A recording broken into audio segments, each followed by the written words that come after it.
You know, recovery has a way of teaching you humility in a way nothing else can. It's one thing to admit you have a problem.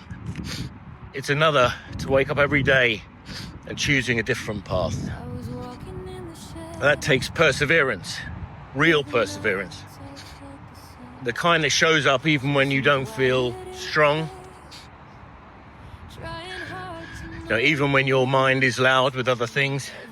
Even when your old habits whisper your name. But here's the truth most people don't see. Recovery isn't about being perfect. It's about being willing to grow. A growth mindset isn't just a buzzword.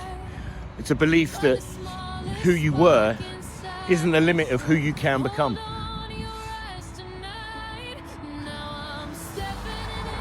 So every setback, every relapse taught me something. Every uncomfortable conversation, I think every moment I had to swallow my pride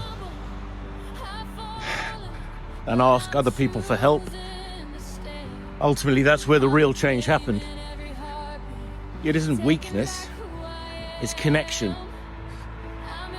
And connection is what saves us. So, if you're in recovery, or trying to be, remember this. Stay humble, stay persistent, and keep growing. But don't do it alone. Your future self is counting on you. Have a blessed day.